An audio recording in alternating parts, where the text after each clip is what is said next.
Imagine you're standing in a grocery store staring at the price tags wondering, wait, didn't this cost way less just a few months ago? Now multiply that frustration by a million. That's what's happening in economies worldwide right now. The US government is in a high-stakes chess game to tame inflation, and trade strategies are their next big move. But can they pull it off, or will it backfire? Well, let's dive in and find out. Let's talk about inflation. No, seriously, don't yawn yet. Inflation is like that uninvited party guest who just won't leave. Prices for essentials like food, fuel, and housing are skyrocketing. And if you're thinking, spoiler alert, there's no wand, just trade strategies, and they come with risks. And before you ask, no, you can't Venmo the Federal Reserve and say, hey, fix the economy, please. Though, wouldn't that be nice? So, how does trade fit into this mess? The US imports and exports trillions of dollars worth of goods every year. This means trade isn't just some boring econ class topic. It directly affects how much you pay for that morning coffee or weekend road trip gas. Now, here's where things get spicy. The US has a few options when it comes to trade strategies, and each one is like balancing on a tightrope over a pit of, well, economic chaos. First up, tariffs. These are taxes on imports. The idea? Make foreign goods more expensive to encourage people to buy American-made products. Sounds great in theory, right? But here's the kicker. When countries retaliate with their own tariffs, US businesses suffer. And who ends up paying higher prices? Yep, so if tariffs are a bit like playing with fire, what about the opposite approach, making trade easier? Enter trade agreements and reducing trade barriers. This strategy focuses on boosting the flow of goods between countries. The upside? Lower prices and more options for consumers. The downside? It can hurt American industries that struggle to compete with cheaper international products. Imagine being a US farmer watching foreign crops flood the market at lower prices. It's enough to make anyone lose sleep. But what if there was a way to mix both strategies? Protect domestic industries, keep prices down. Sounds impossible, right? Well, maybe not. Here's where things get interesting. The US is forming strategic alliances with key trade partners to target inflation without triggering full-blown trade wars. Think of it like forming an alliance in a board game, teaming up to win, instead of going solo and losing everything. For example, deals with countries rich in critical resources, like semiconductors or energy, can keep supply chains moving smoothly. This helps keep prices stable. But these alliances come with a catch.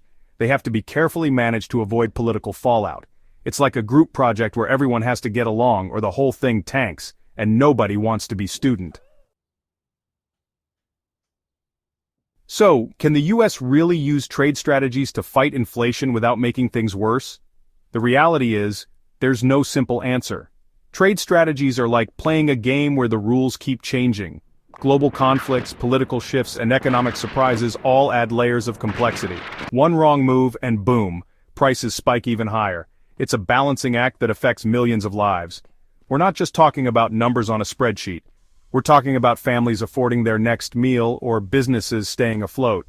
The next few months are crucial. Will these trade moves actually help curb inflation, or are we in for more economic turbulence? Stick around because the next chapter in this economic drama could be a plot twist no one saw coming. Let's explore how other countries are handling inflation. In Europe, for instance, trade policies are also being adjusted to combat rising prices. But the strategies vary widely. Some countries are focusing on increasing exports while others are looking at import substitution.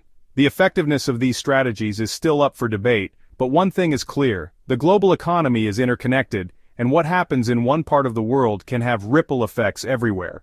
Gap 2S. Take, for example, Germany's focus on boosting its automotive exports, while Italy is investing heavily in local production to reduce dependency on imports. Meanwhile, in Asia, countries like Japan are balancing between trade liberalization and protectionist measures. Gap 2S. The question remains, will these varied approaches provide the stability needed to combat inflation, or will they lead to new economic challenges?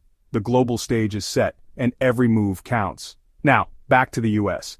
How will it navigate this complex web of international trade and economic policies? Now let's take a closer look at the role of technology in trade. Advances in technology are making it easier for countries to trade with each other. From blockchain to AI, these innovations are streamlining supply chains and reducing costs. Blockchain technology, for instance, provides a transparent and secure way to track goods as they move across borders, reducing fraud and enhancing trust among trading partners.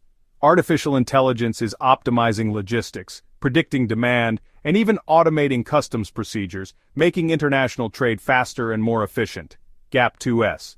But these advancements come with their own set of challenges. Cybersecurity risks are at an all-time high, with hackers constantly looking for vulnerabilities in these new systems.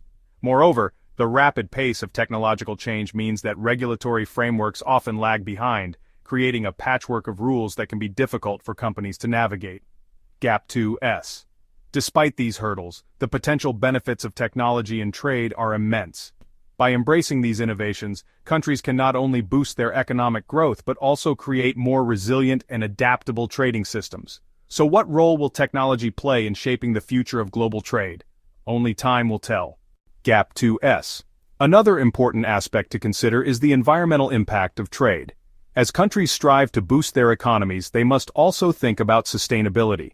Trade policies that promote green technologies and renewable energy can help mitigate the environmental impact. However, balancing economic growth with environmental protection is a complex task that requires careful planning and international cooperation. Gap 2S. For instance, the transportation of goods across long distances contributes significantly to carbon emissions. By investing in cleaner, more efficient transport technologies, countries can reduce their carbon footprint while still engaging in global trade. Gap 2S. Moreover, international agreements like the Paris Agreement play a crucial role in setting standards and goals for reducing environmental harm. But it's not just about policies. Consumers also have a part to play. By choosing products that are sustainably sourced and produced, individuals can drive demand for greener practices. Gap 2S. Ultimately, the goal is to create a trade system that not only fosters economic growth but also ensures a healthier planet for future generations.